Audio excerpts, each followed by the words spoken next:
warahmatullahi wabarakatuh. Waalaikumsalam warahmatullahi wabarakatuh. Selamat siang teman-teman semua. Selamat siang. Apa kabarnya siang ini? Alhamdulillah, luar biasa. Allahu Akbar. Terima kasih banyak. Yang saya hormati kepada Ibu Kepala Sekolah SDN Karangtengah 4, Ibu Nila. Lalu juga yang saya hormati rekan-rekan sejawatku sekalian yang berbahagia. Segala puji syukur atas kehendak Allah yang Maha Esa senantiasa kami curahkan atas bimbingannya selama ini sehingga kami diberikan nikmat iman, nikmat sehat walafiat jasmani maupun rohani. Alhamdulillah. Berdirinya saya di sini ingin sharingnya ibu-ibu semuanya ya, teman-teman ya. Bukan berarti saya merasa paling hebat ataupun paling bisa, tetapi ingin berbagi praktik baik mengenai modul yang telah saya pelajari di 1.4, yaitu adalah budaya positif. Nah, kali ini akan saya sharing di sekolah tempat saya bekerja, yaitu SDN Karangtengah 4. Oke, berikutnya, sebelum kita mulai aktiviti hari ini, kita ingin buat kesepakatan dulu di forum diseminasi kali ini. Jadi kesepakatan ini untuk kita bersama ya. Yang pertama, berdoa sebelum memulai kegiatan. Lalu ada menghargai pendapat orang lain, menjadi pendengar yang baik. Mungkin teman-teman ada lagi nggak yang mau ditambahkan? Biar kita sama-sama sepakat. Ini merupakan langkah awal yang perlu kita lakukan. Jadi sebelum mulai aktivitas, kita buat kesepakatan bersama dulu agar nanti ada rules-nya. Gimana teman-teman? Ada yang mau ditambahkan mungkin? Tambahin lagi kalau misalnya mau keluar ya ke toilet, nah, bisa boleh keluar dulu ya. Izin ke toilet boleh. Ke toilet ya, kita isi tambahkan izin ketika ke toilet. Setuju nggak teman-teman? Setuju. Izin ketika ke toilet atau ada keperluan. Iya betul.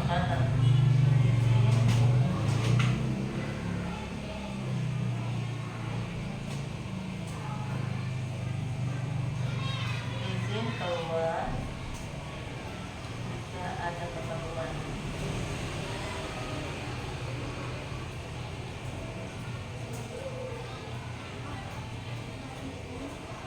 Oke. Berarti ini adalah kesepakatan kita bersama. Jadi sudah pasti kita harus mentaatinya, kesepakatan bersama.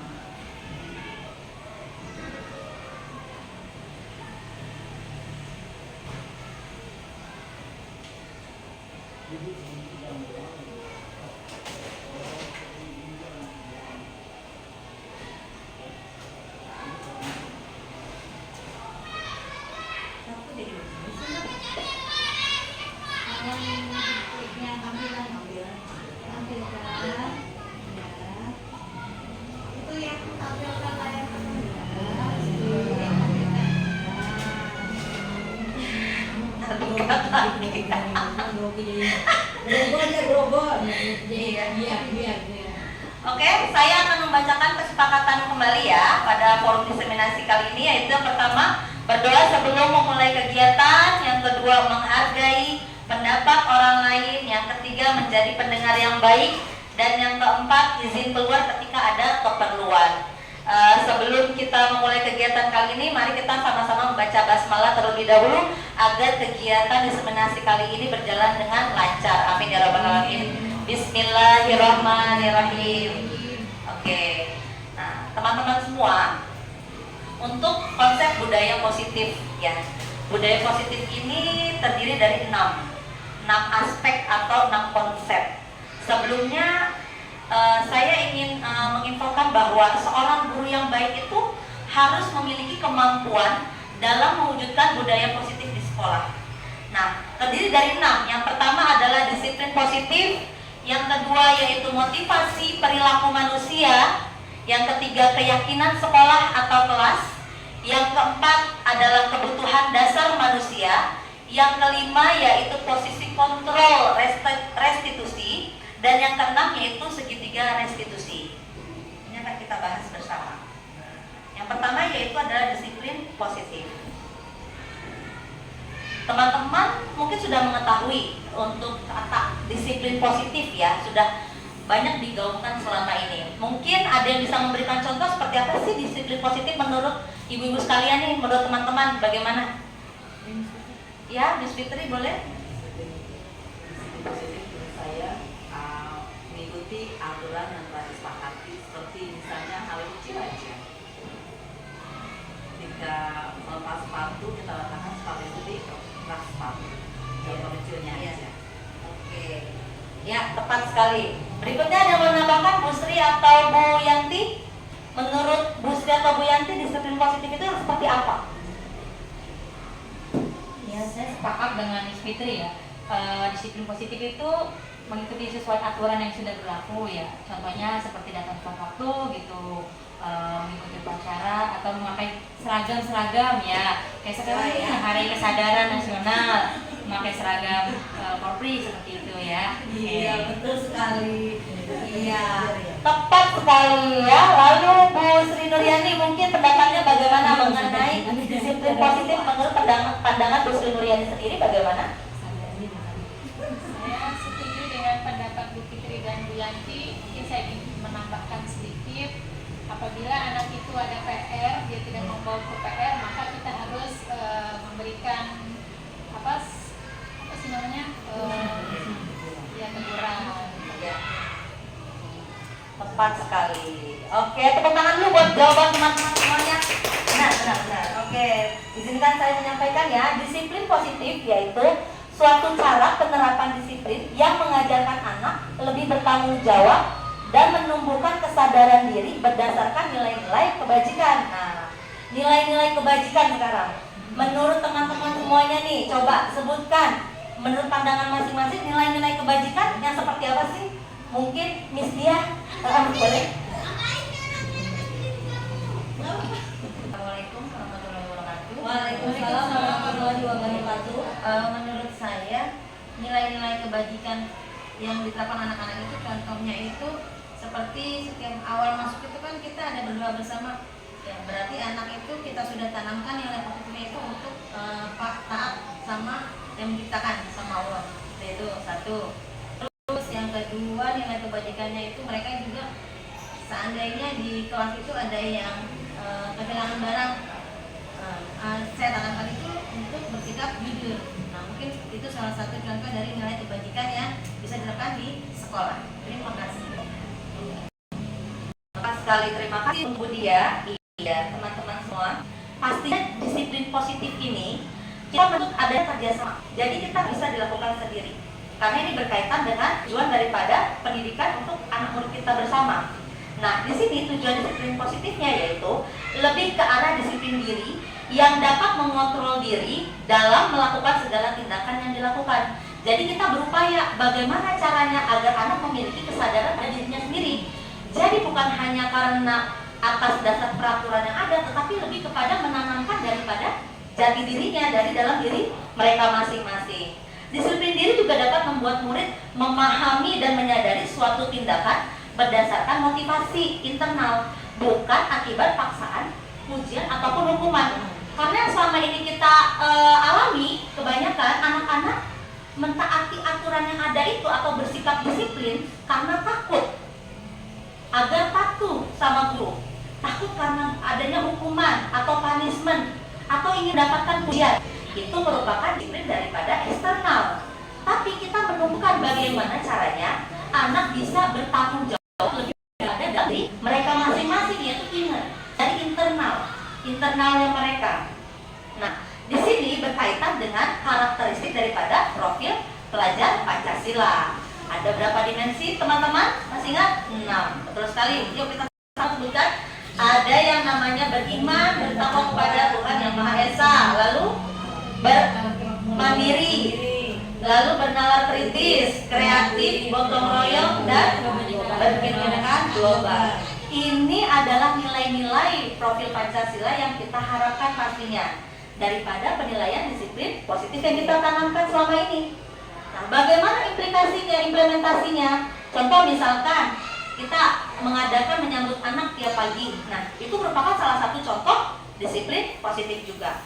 Atau teman-teman mungkin di kelasnya yang mengadakan mungkin kegiatan sosial untuk anak yang sedang mengalami musibah, atau ada di luar sana yang membutuhkan bantuan kegiatan sosial lainnya, seperti kita biasa mengadakan untuk kegiatan santunan yatim?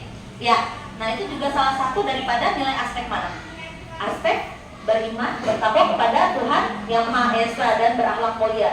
Dan satu lagi yaitu adalah untuk gotong royong, bisa nggak? Bersama-sama bisa menanamkan nilai-nilai positif. Selain itu mungkin contoh yang lainnya bisa Ibu sebutkan, yang mana lagi teman-teman mungkin di Sitri yang sudah pernah dilakukan dalam aspek-aspek untuk profil pelajar Pancasila, dimensinya. Menurut saya coba mengubah sampah menjadi barang yang berguna, jadi nilainya kreatif. Oh iya, betul, kreatif ya. Inovatif menjadi kreatif. Betul sekali. Lalu mungkin Bu Sri Nuryani yang pernah dilakukan? Kalau di kelas saya biasakan dengan bergotong royong ya. Misalkan dari sampah, anak-anak tolong dipungut. Anak-anak mulai berbutan mengambil sampah itu untuk dibuang. Gotong royong. Gotong royong. Ada lagi nggak selain itu? Selain itu apa ya? Kalau anak kelas 1 sih mungkin belum kelihatan ya. Iya. Terus kebinekaannya juga belum kelihatan karena walaupun mereka berbeda-beda suku tapi belum kelihatan. Untuk kemandirian? Untuk kemandirian sih ada. Kalau kemandirian itu mereka sudah mulai mau belajar tanpa disuruh. Mereka udah menyiapkan buku sendiri ya. sadar. Menyiapkan buku, tulis, pensil sudah siap. Ayo anak-anak siapkan, langsung mereka mengambil pensil di tasnya masing-masing. Ini tuh yang. Untuk di kelas 2 mungkin Bu Yanti berbagi pengalamannya. Kalau untuk saya biasanya saya sih pakai aspek mandiri ya. Kadang anak-anak kelas 2 kan hampir semua sudah bisa baca ya misalnya ya. Jadi kalau misalnya mereka habis kerjain tugas, saya coba buat koreksi sendiri gitu. Jadi mengajarkan jujur, disiplin dari situ. Jadi kalau misalnya anak-anak yang misalnya belum bisa atau gimana gitu, bisa di checklist, disilang ya. Sama berkebinekaan kelompok, paling kalau misalnya sebelum masuk baca Pancasila gitu aja paling samel. Oke, terima kasih atas jawabannya ya. Jadi apa yang telah kita terapkan selama ini sudah pasti ada kaitannya dengan dimensi daripada P5 tersebut, profil pelajar Pancasila. Alhamdulillah ya, berarti sudah terlaksana ya. Oke. Nah, hal ini tentunya berkaitan dengan motivasi perilaku hidup manusia. Ini ada 3. Yang pertama adalah untuk menghindari ketidaknyamanan atau hukuman. Nah, sebelumnya saya mau tanya dulu nih, ibu-ibu semuanya, teman-teman. Kira-kira nih, datang tepat waktu sekolah. Nah, kita kan datang di PNS tepat waktu. Nah, itu alasannya karena apa sih? Saya mau tahu deh. Motivasinya apa? Kita datang tepat waktu. Coba dari satu persatu ya, saya mau tahu jawabannya. Dari Miss Fitri. Ya, monggo Miss Fitri. Saya datang kalau bisa sebelum waktu masuk, saya sudah ada di sekolah karena itu merupakan kerja saya pribadi. Oh, keren. Kerja mantap. Iya. Lanjut dengan Miss Yanti, mangga. Kalau saya mungkin lebih ke tanggung jawab ya, karena anak-anak itu anak-anak waktu 9:30 berarti kan kita sudah harus datang gitu, tanggung jawab sama anak-anak. Itu aja paling. Oke, keren banget sip. Berikutnya dari Bu Sri Nur. Silakan Bu Yanti. Keren. Kalau saya karena itu udah tanggung jawab juga, ya saya harus datang lebih pagi dari anak-anak. Tapi ya tergantung situasi dan kondisi juga. Jadi resikonya kita lihat ya. Karena Ini yang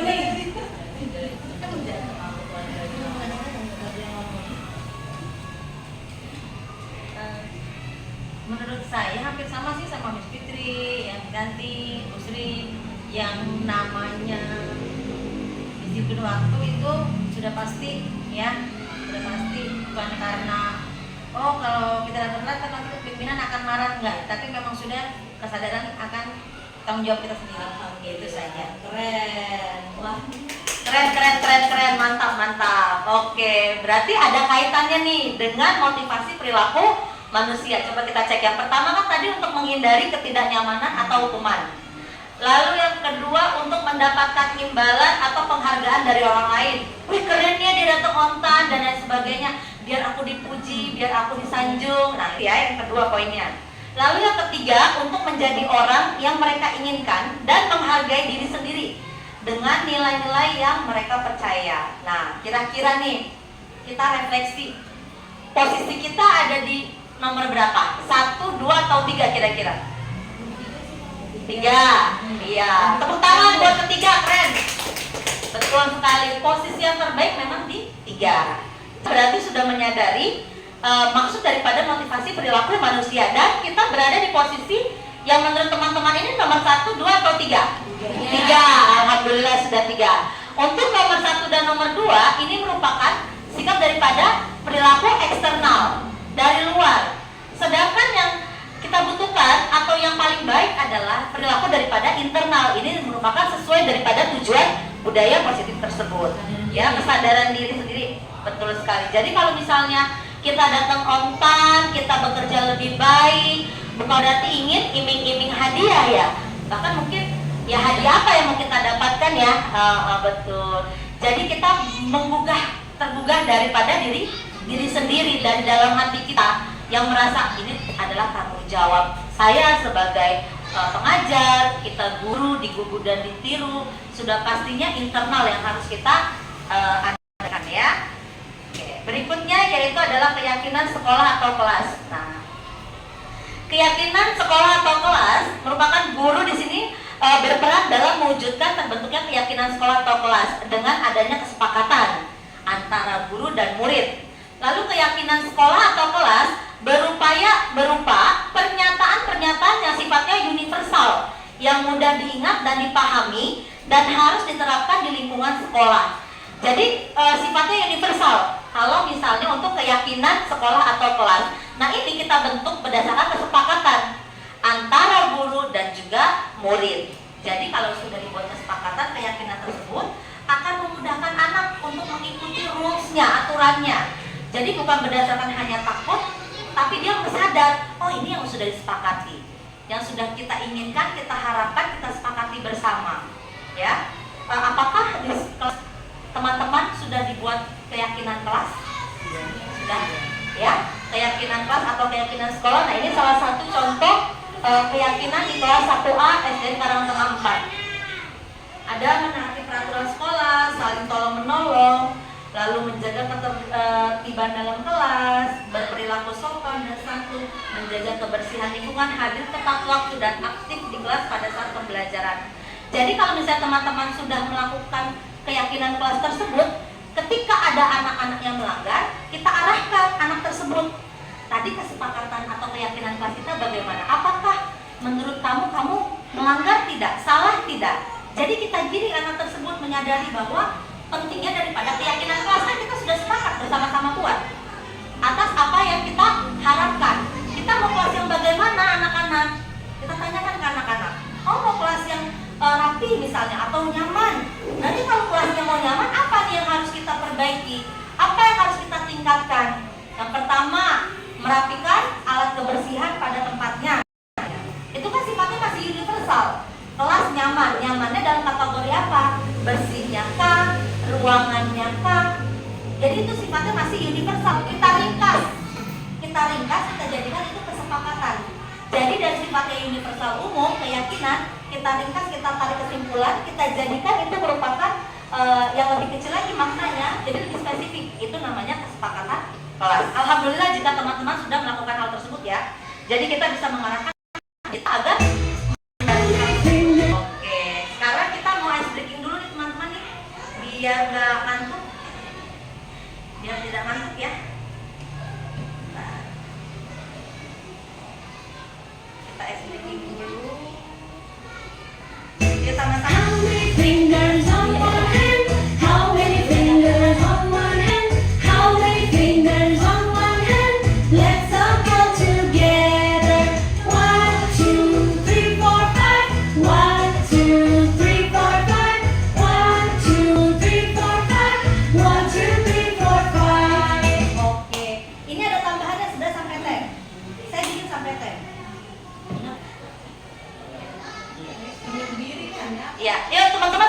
biar kita nggak ngantuk.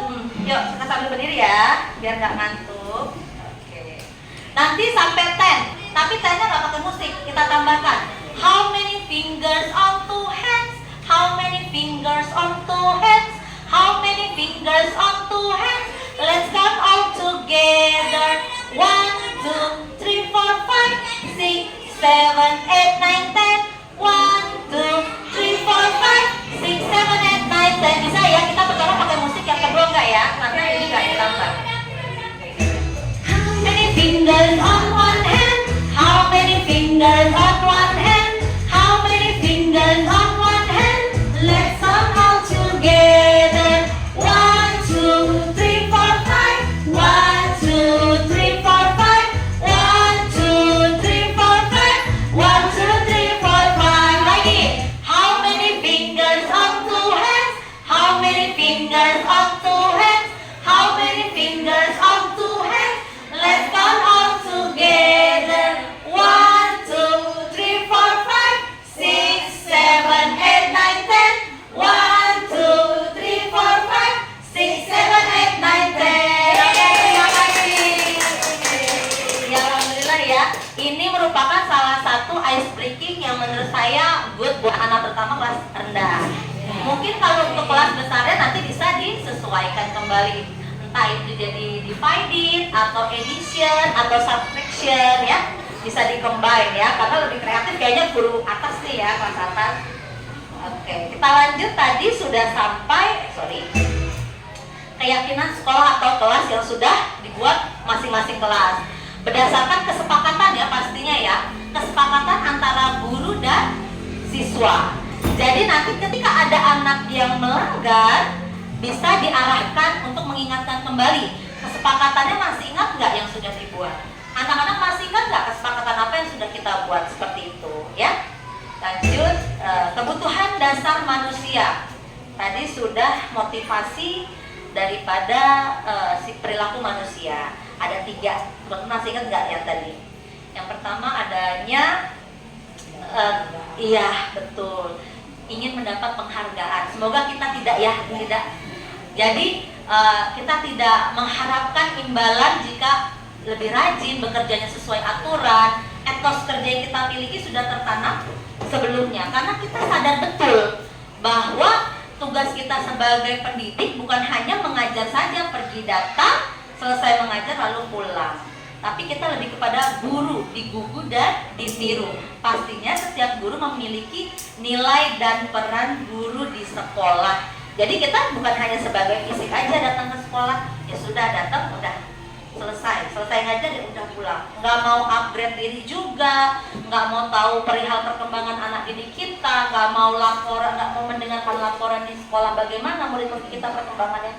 Semoga tidak. Lalu yang kedua adanya tadi motivasi daripada takut akan hukuman, takut ditegur kepala sekolah mungkin. Semoga kita juga tidak termasuk kategori tersebut, tapi lebih kepada kita sadar betul, kesadaran daripada diri kita. Ya, internal kitanya bagaimana? Mungkin kalau yang sudah eksternal, ayo kita perbaiki. Rubah secara pelan-pelan, bertahap. Bagi teman-teman yang mungkin masih belum merasa disiplin selama ini, bisa diperbaiki perlahan-lahan ya. Pastinya tentu butuh kolaborasi bersama-sama ya, balik lagi. Lalu yang terakhir yaitu adalah motivasi dari dalam diri atau internal kita, yaitu adalah motivasi yang terbaik ya. Berikutnya yaitu kebutuhan dasar manusia. Nah, yang dimaksud dengan kebutuhan dasar manusia seperti gini. Ketika seorang murid melakukan suatu perbuatan yang bertentangan dengan nilai-nilai kebajikan atau melanggar peraturan, hal itu sebenarnya dikarenakan mereka mungkin gagal memenuhi daripada kebutuhan dasar mereka sebagai manusia. Jadi tidak bisa dikatakan juga anak tersebut, mohon maaf, ada kata negatif, nakal dan lain sebagainya. Pasti ada sebab akibat. Nah, di sini akan diterangkan bahwa kita sebagai manusia memiliki 5 dasar kebutuhan hidup. Pasti, itu sudah pasti. Nah, kebutuhan dasar manusia yang pertama yaitu adalah bertahan hidup, ya, atau survive. Ini zaman dahulu kala juga sudah terlihat ya bagaimana kita harus survive. Begitupun murid kita, kita saja pasti memiliki kebutuhan untuk survive. Bukan hanya kita sebagai orang dewasa, murid pun juga sama. Lalu ada lagi yaitu adalah kasih sayang dan rasa diterima. Bagaimana mereka mendapatkan kasih sayang di lingkungan utama dulu, yaitu adalah lingkungan keluarga. Nah ini yang PR kita. Ya, setahu saya nih PR kita banyak nih poinnya gini. Rasa diterima dan kasih sayang yang kita harus ekstra melihat nih anak butuhnya apa. Terlihat sekali ketika kasih sayangnya kurang, pasti kelihatan. Lalu kita konfirmasi kepada orang tua murid kita bagaimana di rumahnya perkembangannya bagaimana, ternyata tidak mendapatkan perhatian, makanya dia menyebabkan yang tidak diingin melanggar daripada suatu keputusan atau nilai-nilai kebajikan. Pastinya ada sebabnya. Nah itu bisa melanggar daripada kebutuhan dasar yang tidak terpenuhi, yaitu kasih sayang dan rasa diterima. Lalu yang berikutnya yaitu penguasaan, ya, power. Bagaimana kita mau berkuasa, itu ada di dalam diri manusia, ingin memiliki power. Dan kebebasan, freedom ya, kebebasan juga diperlukan. Ada anak-anak yang sekarang tuh maunya bebas, nggak mau ada aturan, pasti ada alasan dan sebabnya. Lalu fun, kesenangan. Kita coba ke studi kasus, ada Ibu Amora yang merupakan wali kelas 5 yang sedang bingung menghadapi ulas salah satu murid di kelasnya yaitu Reno. Beberapa anak telah mengeluhkan sikap Reno yang seringkali meminta bekal makan siang mereka dengan paksa. Jika Anda menghadapi situasi seperti Ibu Mora, apa yang akan Anda lakukan? Menurut Anda kira-kira apa alasan Reno melakukan hal tersebut ya? Apakah ada alasannya? Pastinya ada. Coba kita sama-sama sharing dengan teman-teman. Oh iya, kita kembali lagi ya. Lama berkurang ini. Nah, benar ini aku kosong.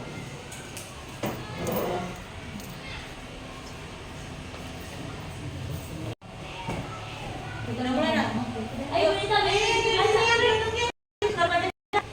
ya sini di sini.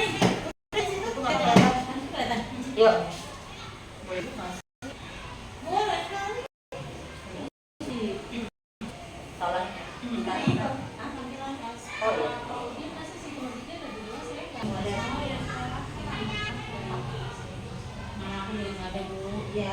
Yuk, kita mulai. Jadi mau mengamati aja dulu ya. Kita studi kasus. Oke, baik teman-teman, kita mau studi kasus daripada kisah Ibu Amora. Di sini beliau sebagai wali kelas 5 yang terdapat keluhan nih di kelasnya, yaitu dari anak murid yang bernama Reno. Reno ini ternyata suka ngambil barang milik temannya dengan paksa. Ya, teman-temannya sudah mengeluhkan sikap Reno. Jadi kira-kira bagaimana cara kita menghadapinya? Menurut teman-teman bagaimana nih? Kita satu persatu ya, coba ya. Kita telaah dulu dari Miss Dio, coba. Dikasih Bu Amora, apa yang akan kita lakukan? Yang pasti yang pertama itu yang akan saya lakukan itu cari tahu dulu kenapa dan alasannya itu penyebabnya apa, atau kan memang dia tidak kasih uang jajan, atau memang itu hanya kebiasaan yang senang minta punya orang lain. Kita akan cari tahu dulu. Oke, ya. Alasannya Jadi tindakan itu akan bisa dikerjakan kalau kita tahu alasannya apa. Pertama itu dulu. Coba Bu Sudarmani, saya katakan. Terima kasih Bu Dia dan Mas Amel ya. Mengenai kasus Ibu Amora ini merupakan kasus yang harus diselesaikan di kelas ya, karena itu murid kita. Reno ini mungkin anak yang di rumahnya itu sering tidak diperhatikan, makanya dia ingin di kelasnya itu diperhatikan, mengambil makanan temannya. Berarti kita harus cari tahu kenapa Reno seperti itu. Kita harus tanya secara face to face atau berdua saja, jadi supaya dia tidak malu dengan teman-temannya. Dan jangan sampai Reno ini juga diumumkan di depan kelas bahwa ini anak yang tidak baik. Kalau bisa dikasih nasihat dulu supaya Reno bisa berubah. Oke, ya, selanjutnya mungkin Bu Yanti, pandangannya bagaimana? Saya juga sepakat sih sama dia, mungkin kita cari tahu dulu alasannya ya. Boleh kita konfirm melalui temannya, teman sekelas kan pasti ada yang dekat rumahnya, boleh kita konfirm kenapa alasan dia seperti itu, apa orang tuanya mungkin sibuk kerja gitu. Bisa jadi ya. Iya, bisa jadi apa dia tinggal sama kakaknya atau sama neneknya, jadi tidak sempat membuatkan bekal, ataupun mungkin mohon maaf memang dari kalangan yang agak kurang gitu, kurang baik dari keuangan ataupun perhatian gitu kan. Jadi dia mungkin gak diongkosin ya, jadi dia ingin gitu ya, belum makan atau belum sarapan tapi pengen, ya udah dengan cara memaksa, karena kurang, mungkin kayak gitu juga karena kurang perhatian juga ya dari orang tuanya, makanya dia melakukan tindakan seperti itu ya, atau ingin cari perhatian sama temennya. Ada juga yang anak kayak temennya itu nggak mau nemenin karena dia anak yang sedikit suka cari masalah gitu ya.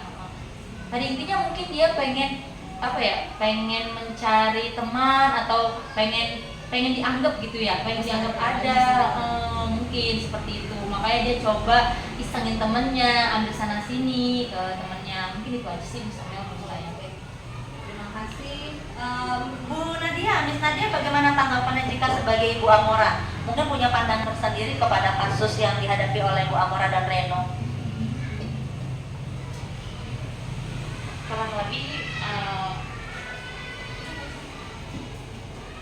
Kurang lebih sama dan teman-teman yang lain, kita harus sebagai wali kelasnya ya, terutama kita harus mencari tahu dulu nih, pertama dari teman-temannya bagaimana sikap dia, apakah benar seperti itu. Kalau memang benar dia emang suka ngambil paksa makanan temannya, kita cari tahu juga gimana sikap dia atau perilaku dia di rumah, karena kebanyakan anak seperti ini dia di rumah itu kurang perhatian.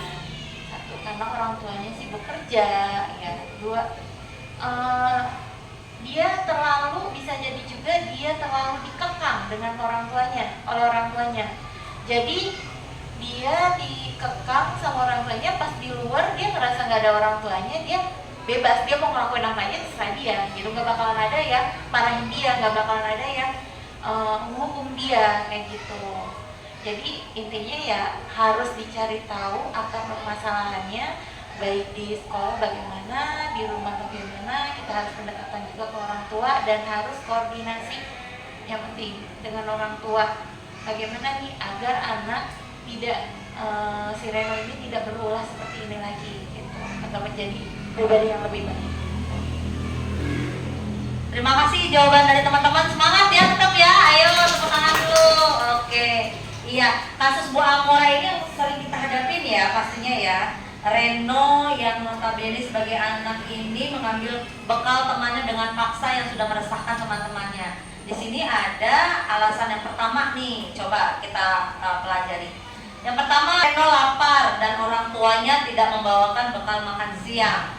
Maka kebutuhan dasar yang sedang berusaha dipenuhi oleh Reno adalah kebutuhan untuk bertahan hidup, survive ya. Ini spesifikin lagi, kenapa orang tuanya nggak bawa bekal? Apakah karena faktor ekonomi kah?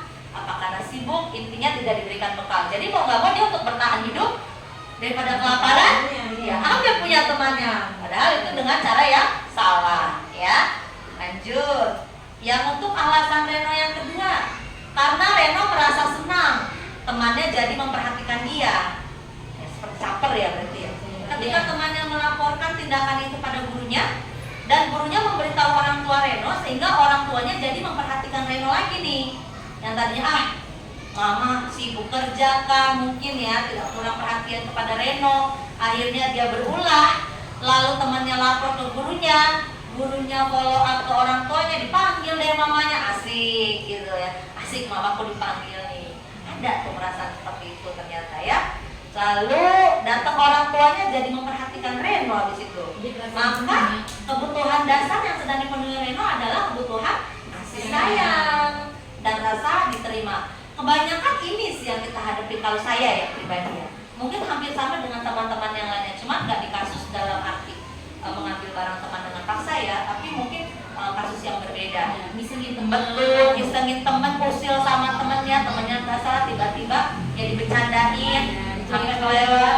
Betul sekali. Atau yang lainnya ya, itu banyak sekali hal-hal yang kita temui kasus ini dan mendapat jawaban ternyata memang kurang perhatian daripada pihak orang tua. Mungkin anak lebih cenderung mencari untuk sayang di rumah ya, dari rumah. terutama yang anaknya kurang perhatian banget nih, entah orang tuanya sibuk kerja atau memang banyak saudaranya jadi kurang diperhatikan, biasanya anak akan mencari tempat di mana dia bisa berekspresi, yaitu di sekolah. Nah, dia akan mencari kebutuhan daripada kasih sayangnya dengan cara yang tidak benar, ya, tidak dibenarkan. Lalu tim alasan Reno yang ketiga, karena temannya menjadi takut dengan dia dan menuruti keinginannya, maka sebetulnya Reno sedang berusaha memenuhi kebutuhan dasarnya akan kekuasaan, power, merasa power. Ada nih anaknya kayak gini nih. Di kelas besar kemarin saya temuin tuh, dia merasa paling kuat, paling powerful di antara teman-temannya. Jadi dia menginfluence, mempengaruhi teman-temannya, punya masa ibaratnya. Dia akan mengajak teman-temannya untuk menyerang teman yang satunya lagi. Jadi kayak dikeroyok, dia cuma tinggal niru aja. Nah, ini adalah kebutuhan dasar daripada kekuasaan. Dia merasa keren nih, aku nih udah ganteng, merasa ganteng misalnya. Terus dia juga merasa teman-temanku pada nurut sama aku karena takut. Mereka pada mau aja aku suruhin itu, makin seneng tuh dia kayak gitu. Maka dari itu adalah merupakan kebutuhan daripada dasar kekuasaan. Ini yang banyak ditemui ya. Tingkat tinggi ya. Betul, biasanya iya. Lalu berikutnya alasan Reno yang keempat, karena Reno merasa bosan dengan bekal makanan yang dibawakan ibunya dari rumah. Karena ibunya selalu membawakan bekal yang sama. Oleh karena itu, dia ingin mencoba makanan teman-temannya yang beraneka ragam. Dengan demikian, Reno sedang berusaha memenuhi kebutuhannya akan kebebasan. Biasanya ada anak mungkin yang dikekang istilahnya atau diatur dari rumahnya, mempunyai aturan yang agak strict mengenai makanan. Nggak boleh makan ini, nggak boleh makan itu. Keluarlah sifat nalurnya sebagai manusia atau anak-anak ya, ingin mencoba yang lain. Nah, ingin merasa bebas, dia ingin mau tahu rasa makanan teman aku seperti apa sih. Padahal dia tidak bertindak dalam arti kata tidak ada niatan jahat, tapi dia pengen tahu. Caranya salah dengan paksaan, ya, dengan alasan bahwa bosen. Mamanya bekalinnya misalnya telur ceplok dulu. Tiap hari begitu dibuka-buka telur ceplok sama kecap, pasti ada titik jenuh. Akhirnya dia ambil makanan temannya, ingin icip-icip. Mungkin makanan temannya lebih menarik daripada yang dia punya. Sudah pasti, ya, sudah pasti tuh lebih menarik daripada yang punya. Akhirnya dia ambil punya temannya. Hal ini juga tidak diperbolehkan ya. Ada juga tuh yang suka bawa ini juga misalnya, suka bawa jajan kemasan, terus Ah. tuh sering Snack gitu ya? snack aja, Betul. nggak dibawain nasi. Betul Terus sekali. dia pengen makan rumah atau Masakan olahan ibunya, iya. Kadang anak-anak suka bercanda biasanya di kelas dasar, di kelas rendah biasanya ya. Nah, teman-teman mungkin menghadapi yang kelas 1 atau kelas 2, anak-anak masih dibawakan bekalnya ada yang dibikin bento-bentoan yang kekinian. Ada tuh orang tuanya yang kreatif banget sampai dibikin bento-bento saking bagusnya sampai sayang kita makannya gitu. Iya, pasti lucu gitu kan. Nah, berhubungan nih anak-anak biasanya. Keren ya kamu, iya dong mamaku bikinin aku yang kayak gini, padahal cuma telur nasi, cuma dibikin kreatif aja. Pakai yang tusukan-tusukan zaman sekarang tuh banyak tuh yang kreatif ya teman-teman ya. Nah, itu berkreasi dari mamanya. Itu bisa menyebabkan salah satu faktor juga pastinya. Mamanya biasanya nggak mau repot, yang praktis aja gitu. Udah snack ringan aja, padahal kandungan di dalam snack itu udah pasti ada gulanya, pengawetnya, ya. Sebagus apapun produk tersebut, berbeda pastinya dengan masakan olahan ibu atau olahan rumah. Anak-anak mungkin melihat temennya, ya ampun keren banget teman aku, punya makanan yang lebih bagus daripada aku, bikinan mamahnya lucu pula. Dia ingin, ada rasa ingin mencoba hal tersebut. Lalu ada alasan Reno yang kelima nih teman-teman. Reno melakukan hal tersebut karena iseng saja, maaf ini tipe, iseng saja, dan ia menikmati ekspresi wajah teman-temannya yang kesal karena diambil makanannya, dan menurut dia ekspresi teman-temannya itu lucu. Nah, lucu, bayangin, coba deh, dia merasa bahwa ekspresi muka temennya tuh jadi lucu, agak lain. Dan kalau misalnya temennya kesel atas tingkah laku dia, terus dia merasa seneng gitu. Nah, ternyata di sini Reno sedang memenuhi kebutuhannya akan kesenangan. Mungkin selama ini dia kurang mendapat kesenangan yang ada di rumah, terbatas ruang gerak dia, kebebasannya, kesenangannya, hidupnya mungkin monoton saja. Kalau disiplin. Nah, iya, mungkin teman-teman ada yang mau berpendapat kali ini tentang kasus yang Reno ini untuk kesenangan. Barangkali ada yang punya contoh kasus yang kurang lebih sama di kelasnya.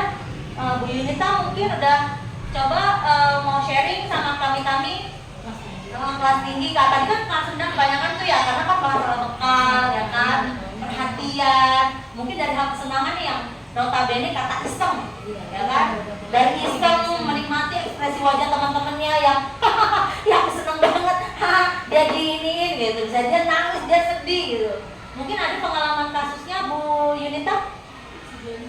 Oh, sejauh ini belum ada. Alhamdulillah berarti good ya. Anak-anaknya good ya. Nah, intinya Reno ini berarti dalam alasan Reno yang kelima ini, dia merasa lucu ekspresi temennya, berarti dia sedang memenuhi kebutuhan daripada kesenangan. Bisa jadi daya tarik kali ya. Daya tarik itu sendiri. Kelas tinggi kayak dia mungkin ada rasa Untuk di kelas tinggi mungkin, ya. Ada perasaan rasa ketertarikan satu sama lain. Itu kan kesenangan diri dia juga dalam diri dia. Iya, betul sekali. biar ada kontak atau komunikasi. Betul. Ini sepertinya berpengalaman ya, Bu. Mungkin pernah mengalami. Ya, oke, lanjut. Nah, sekarang untuk posisi kontrol restitusi kita beralih. Nah, ini dia.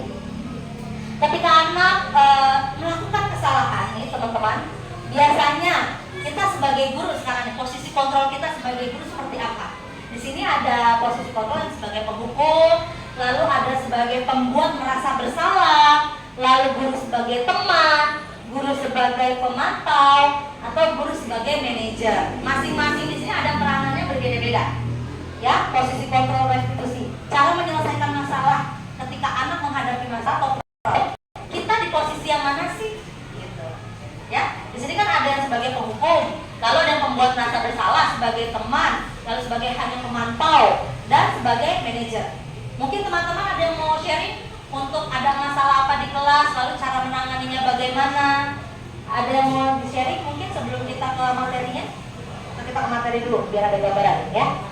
Oke, nah ini dia.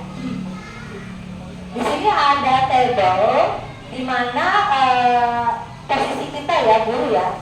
Ada motivasinya nih, guru berbuat, guru berkata, hasilnya, kaitannya. Nah, di sini ada menghindari hukuman, penghukum atau pembuat orang merasa bersalah, yang biru ya. Lalu ada lagi yang sebagai teman atau pemantau, dan yang terakhir adalah sebagai manajer, menghargai dirinya sendiri atau sebagai manajer.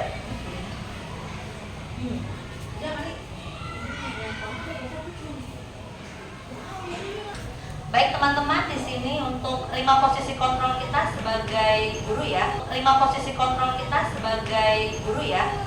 Ada sebagai penghukum, lalu pembuat orang merasa bersalah, teman, pemantau, atau posisi sebagai manajer. Nah, ini lagi azan, mau ini dulu. Mau lanjut sama Oke, kamu yang kayak mau diagonal. Oke, baik. Untuk posisi kontrol kita ada di sini sebagai penghukum, lalu pembuat orang merasa bersalah, sebagai teman, pemantau, dan sebagai manajer. Untuk yang penghukumnya seperti apa? Guru menghardik, menunjuk-nunjuk dengan menyakiti atau menyindir, ya. Jadi peserta didik ada yang salah, murid, lalu guru tersebut hanya menghardik, ya, menunjuk-nunjuk. Jadi bersifat menyakiti, kan, menyakiti, melukai perasaan daripada murid tersebut. Nah, gurunya misalnya berkata nih, kalau kamu tidak melakukannya, awas ya, rasakan. Nah, seperti itu. Kayaknya jahat banget ya. Lalu hasilnya apa? Jadi anak akan terbentuk memberontak. Kan anak gak dikasih tahu salahnya apa. Tahu-tahu dimaki-maki, dihardik saja, diancam mungkin. Nah, akhirnya dia memberontak dan bisa menyalahkan orang lain. Akibatnya yaitu adalah berbohong, kebohongan. Dia pasti mempertahankan diri dia agar aman. Mau gak mau karena dia terpojok, tersudut, akhirnya dia memberontak atau berbohong dengan cara menyalahkan orang lain. Lalu kaitannya dengan dunia berkualitas bagaimana? Murid meletakkan guru di luar daripada hal yang berkualitas, merasa nggak penting, nggak berarti guru tersebut. Biarkan aja, nanti juga marah-marah lagi.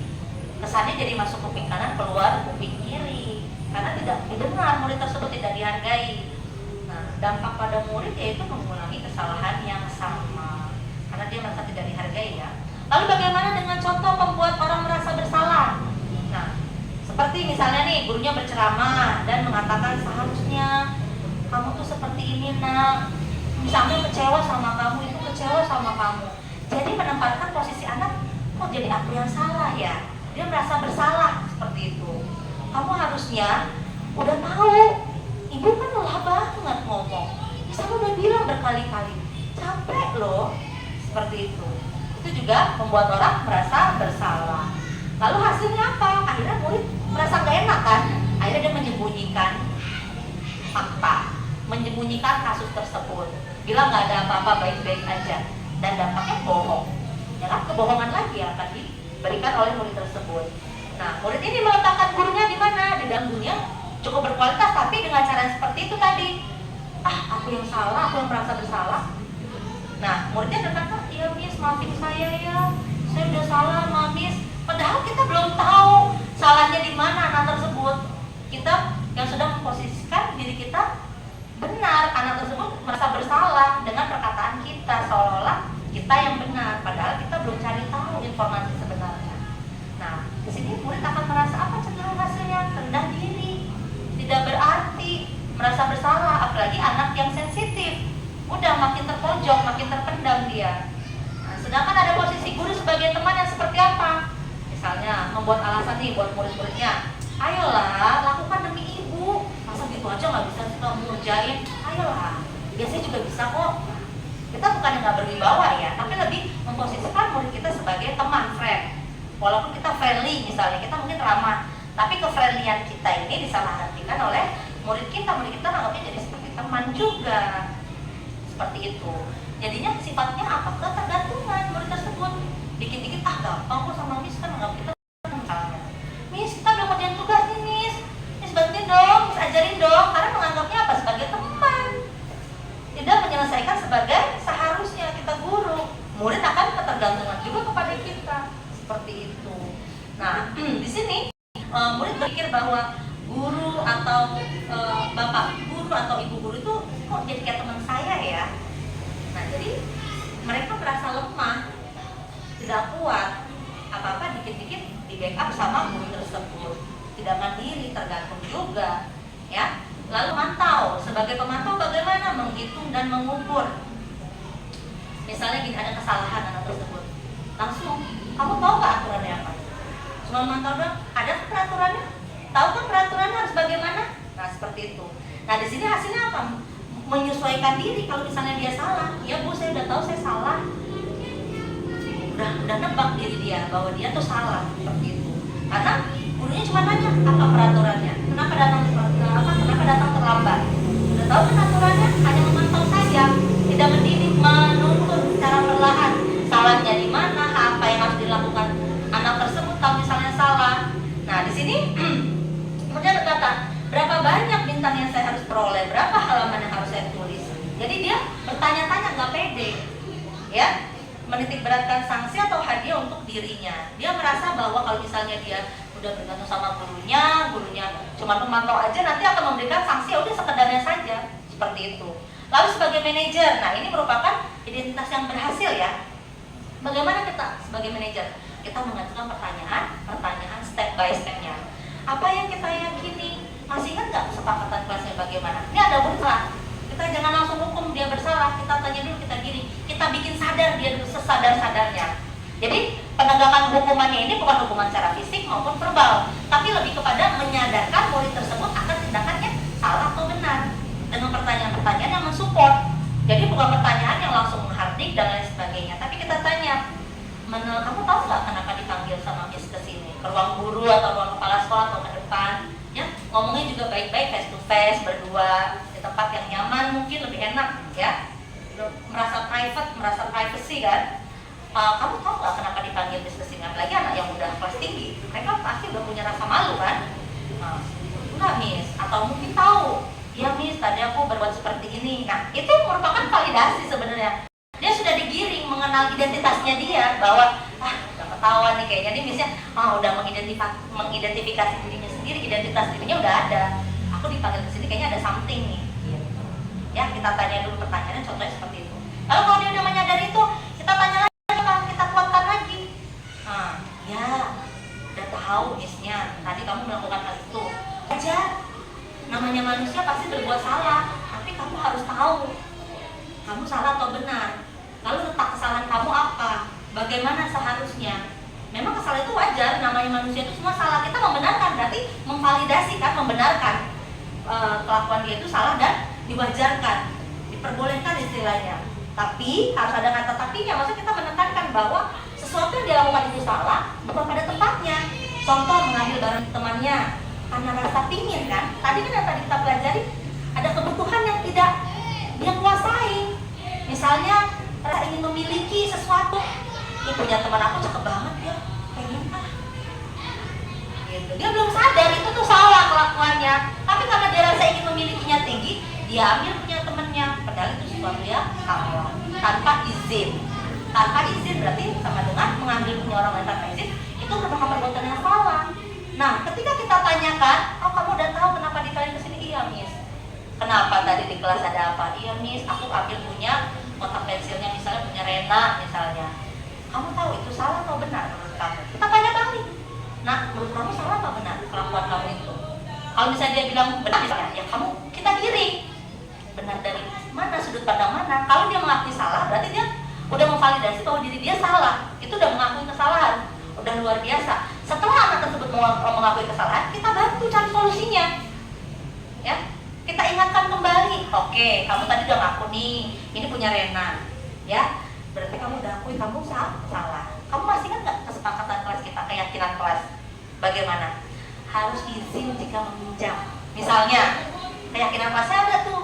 Ketika meminjam, ketika ingin pakai barang milik orang lain, kita harus meminjam dan mengembalikannya. Itu merupakan tanggung jawab juga kan atas barang yang dipinjam. Tapi tadi kamu permisi nggak? Izin dulu nggak? Enggak. Kita tanya lagi. Enggak. Kita giring anak tersebut sampai ketemu titik terangnya di mana letak salahnya dia. Enggak, miss. Enggak bilang. Berarti menurut kamu perbuatan kamu ini benar atau salah? Dia pasti akan jawab salah. Boleh tidak? Tidak. Berarti sesuai nggak sama keyakinan kelas kita, kesepakatan kelas kita? Ada nggak sesuai nggak? Nggak sesuai, miss. Aku langgar. Berarti kamu langgar, kamu mengakui salah. Oke. Berarti udah dapat tuh ya. Kita tanya alasan, kita validasi dia salah, lalu dia mengakui. Berikutnya apa? Kita beri penguatan juga dengan cara memberikan solusi. Oke. Sekarang Bu Guru panggil kamu ke sini bukan untuk memaki-maki kamu, bukan untuk menjudge kamu bahwa kamu salah sepenuhnya. Tidak. Kamu sudah mengakui kesalahan kamu, itu hebat. Kamu jujur pada diri kamu sendiri bahwa itu hebat, mengakui salah ya. Saya bersalah. Oke, kamu udah tahu kamu salah. Kira-kira apa yang mau kita perbuat berikutnya? Kamu pengen punya barang itu, kotak pensil. Bu Guru boleh nggak bantu cari solusinya? Sekarang kotak pensil itu kira-kira harganya berapa ya? Belinya di mana ya? Oh, belinya di Miniso, harganya misalnya 10.000, miss. Oke, kamu diberi uang jajan berapa tiap hari? 5.000. Dari 5.000 kamu biasa jajannya apa? Jajannya bakso, goreng, ini. Masih ada sisanya, miss, 2.000. Oke, 2.000-nya kamu simpan di celengan. Nanti kamu bikin dari kotak celengan, boleh dititip ke Miss Amel celengan tersebut. Nanti tiap hari kamu sisihin 2.000, 2.000, 2.000. Kita bantu dia mencari solusinya. Kalau sudah kekumpul, nanti misalnya serahin ke kamu, kamu silakan beli sendiri kotak pensil tersebut. Selesai ya masalahnya ya? Iya, miss. Akhirnya aku bisa tahu cara beli kotak tersebut, miss. Nah, kalau sudah seperti itu, kita giring lagi. Dia sudah sadar, kita giring lagi. Tadi kan sikap kamu salah. Kalau kita salah, kita harus bagaimana? Minta maaf, miss. Apakah sudah kamu lakukan pada teman kamu Rena? Kita tanya balik. Belum, miss. Aku belum minta maaf sama Rena. Berarti setelah ini apa yang akan kamu mau lakukan? Kita tanya lagi, kita pancing lagi. Oh, miss, saya mau minta maaf sama Rena. Baik kalau begitu. Mau kamu berubah? Kapan kamu mau mulai minta maaf sama Renanya? Setelah ini, miss. Jadi kita bukan tekan ya, tapi kita terus gini sampai Anda tersebut menemui titik solusinya. Bukan hanya solusi, tapi perjanjian dia akan merubah perilakunya menjadi lebih baik. Jadi ini adalah salah satu contohnya. Nah, ini sudah saya sudah saya implikasikan ya di anak murid saya. Nah, di sini posisi kontrol restitusi di antara kelima yang tadi. Nah, sebaiknya seorang guru menggunakan posisi kontrol sebagai manajer. Setuju nggak nih teman-teman? Setuju. Tadi kan kita udah lihat tuh sebagai penghukum, pemberi rasa bersalah, sebagai pemantau, sebagai teman, sebagai manajer. Menurut teman-teman yang paling cocok idealisnya yang mana kita sebagai guru? Manajer. Apakah sudah diterapkan kepada teman-teman? Insya Allah sudah. Jadi ketika ada masalah langsung kita sikapi, kita clearkan. Nah, salah satu contohnya ini. Sebagai manajer, guru dapat berbuat sesuatu bersama murid, mempersilahkan murid bertanggung jawab dan mendukung murid agar dapat menemukan solusi yang tadi yang saya sudah arahkan. Nah, ini juga. Selain itu, posisi manajer mengacu pada restitusi yang dapat menjadikan murid sebagai manajer bagi dirinya sendiri, sehingga dapat tercipta identitas positif pada diri mereka. Tanpa kita sadari, kita tuh tadi lagi mengajarkan anak kita jadi manajer. Bagaimana ya caranya ya? Iya, aku salah, mengakui kesalahan, tapi aku diberi penguatan sama guruku. Oh ya udah, jadi tak merasa bersalah banget. Iya ya, manusia itu bersalah pasti. Tapi aku nggak boleh nih memulai kesalahan yang sama. Aku akan perbaiki diri aku sebaik mungkin. Jadinya dia tahu langkah-langkah yang harus dia kembangkan. Berikutnya ketika dia ada kasus lagi, bukan kasus yang sama pastinya ya, semoga ya. Ada kasus lagi yang dihadapi, ada permasalahan, dia akan terbiasa menemukan pola cara menyelesaikannya. Kurang lebihnya seperti itu. Mencari tahu dulu permasalahannya apa, diketahuinya bagaimana, yang perlu dipertanyakannya itu apa, solusinya bagaimana. Seperti itu, dan kapan melaksanakan atau mengeksekusinya. Ya, contoh seperti tadi ya. Lanjut, ini merupakan contoh tahapan dalam segitiga restitusi. Coba teman-teman perhatikan. Yang pertama, menstabilkan identitas. Yang tadi yang pertama itu, kita stabilkan dulu identitasnya. Tahu nggak kalian ikut sini? Kamu tahu nggak? Kira-kira, iya Miss, tapi saya tahu tadi saya merasa bersalah begini-gini. Nah itu kita stabilkan dulu. Ya, namanya manusia itu pasti punya rasa salah gitu ya. Kita stabilin dulu. Lalu validasi tindakan yang salah. Dia sudah mengakui salah. Betul. Kamu jadi merasa benar atau salah itu tindakan kamu. Kita validasiin. Iya, tindakan kamu salah. Menurut kamu sesuai nggak sama kesepakatan? Nah kita tanyain lagi keyakinannya.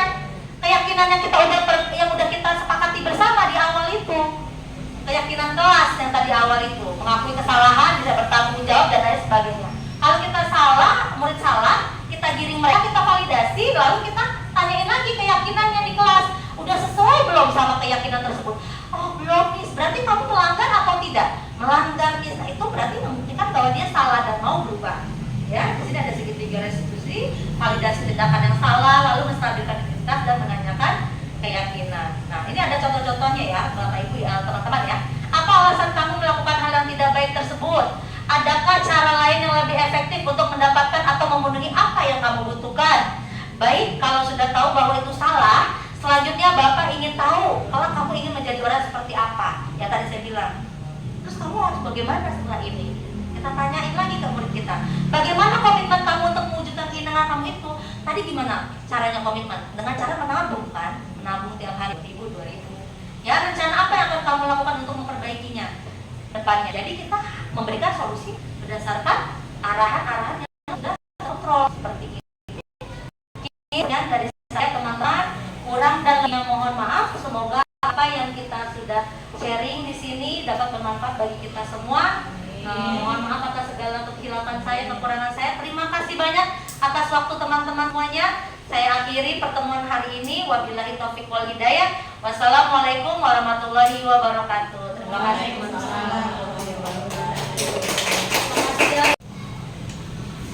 Tanda tangan yang kita itu dalam amplop juga.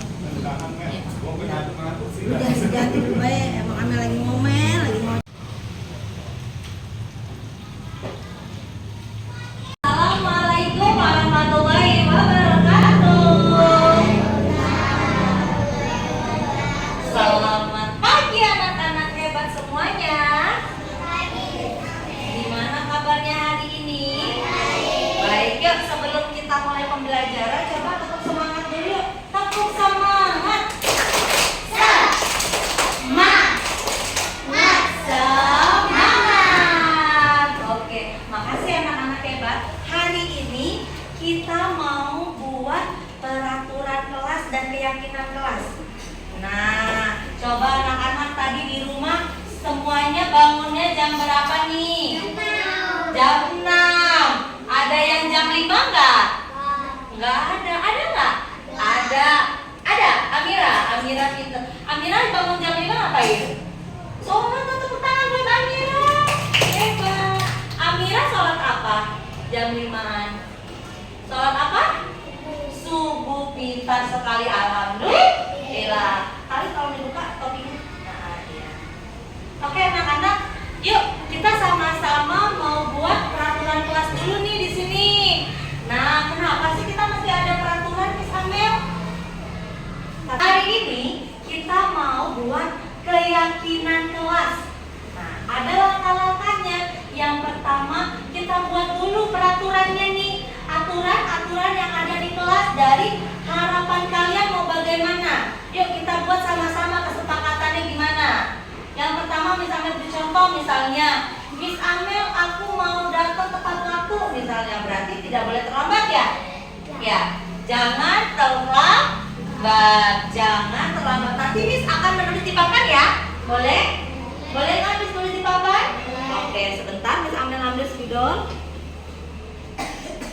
Ayo, pertama jangan datang terlambat. Yang kedua mau apa lagi anak-anak? Ayo, jangan datang terlambat. Lalu apa lagi? Terlambat. Terus apa lagi nak? Tidak boleh apa di kelas? Oh, tidak boleh apa? Tidak boleh lari-lari. Tidak lari-lari. Tidak lari di kelas. Ada apa lagi? Apa? Tidak berantem. Oh, tidak berantem. Tidak berantem. Tidak boleh berantem ya. Berantem. Terus apa lagi? Atau berkelahi ya? Berkelahi.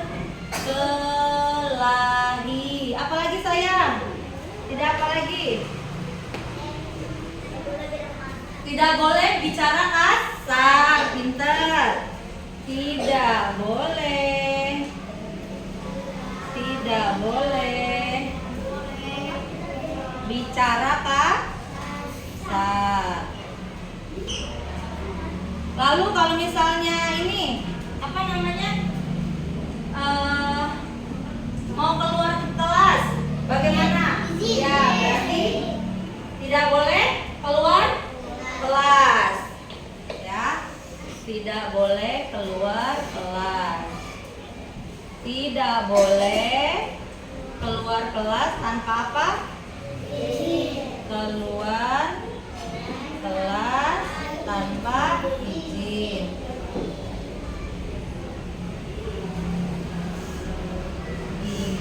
Ada lagi? Apa lagi? Ayo, satu lagi. Tidak apa? Tadi udah bacain dulu nih. Jangan datang terlambat, tidak lari-lari di kelas, tidak berantem atau berkelahi, tidak boleh bicara kasar, tidak boleh keluar kelas tanpa izin. Ada lagi kak yang mau disepakati? Datang tepat waktu, ntar dari sini sayang. Jangan datang terlambat, nanti kita ganti ke kalimat positifnya ya. Tidak boleh buang sampah sembarangan.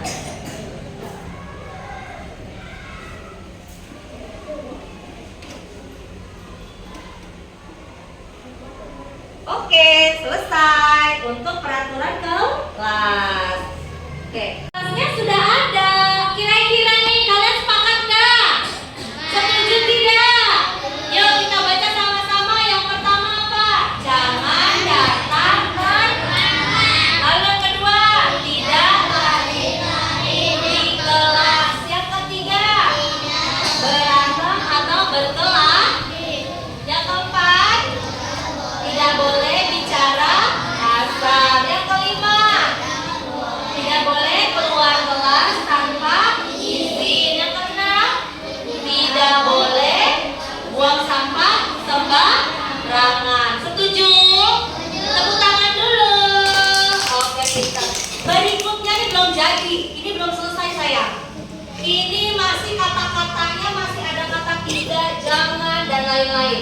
Kita ganti kalimatnya menjadi yang positif, yang mudah diingat sama anak-anak semua.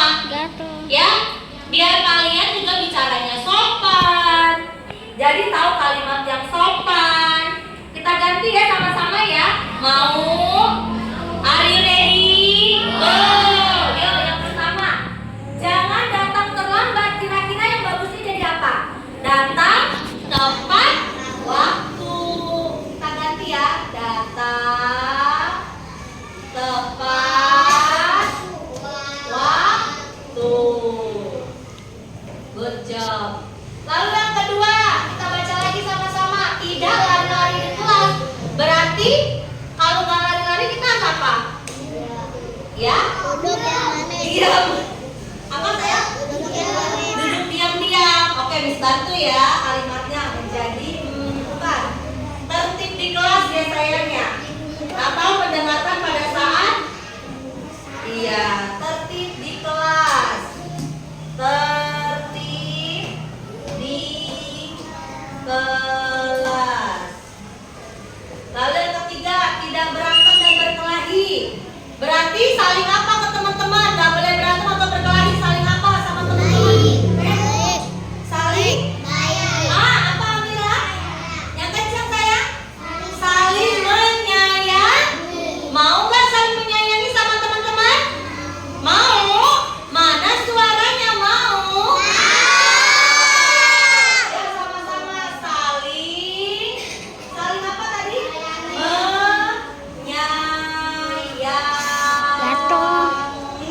Oke. Yang keempat, tidak boleh bicara kasar. Berarti bicaranya harus apa? Bicara harus ya pintar anak apa? Coba anak yang kencang bicara yang sopan. Berbicara yang sopan. Berbicara Bukan yang Tangan. Mau bicaranya Tangan. sopan? Iya, itu. Pintar ya. Yang kelima, tidak Dah. boleh keluar kelas tanpa izin. Berarti kita rubah. Udah. Jadi apa? Nggak boleh keluar kelas tanpa izin. Air harus apa dulu? Kalau mau keluar kelas, iya. Yang kencang apa? Ketika keluar kelas. Izin ya. Izin ketika Easy. keluar ke kelas. Ya sayang. Oke, ya. Ya. Lanjut nomor 6. Tidak boleh buang sampah sembarangan. Berarti bagaimana dengan sampahnya? Buang sampah pada tempatnya. Pici, kita tepuk tangan dulu, hebat. Buang sampah pada tempat. Buang sampah pada tempatnya. Pinter banget ya. Oke, tepuk tangan semuanya, udah selesai yang ini. Yeay. Sekarang dari sini kita cari lagi nilai kebajikannya. Tahu nggak nilai kebajikan? Nilai kebajikan adalah nilai kebaikan. Mau kita cari sama-sama? Mau nggak? Mau nggak? Oke, are you ready? Are you ready? Oke anak-anak, kita sudah membuat peraturan kelas 1A. Nih udah ada. Lalu kalimat positifnya kita sudah cari yang baik-baik bahasanya. Kita cari lagi nilai kebajikan. Mau? Are you ready? Are you ready? Go. Oke, sekarang dari sini. Datang tepat waktu. Nilai kebajikannya adalah disiplin. Apa? Disiplin. Ada kata disiplin. Lalu tertib di kelas juga sama. Disiplin juga ya. Tertib di kelas juga sama. Disiplin. Disiplin. Wah, keren nih. Biar pada disiplin ya. Buang sampah pada tempatnya. Buang sampah pada tempatnya bagus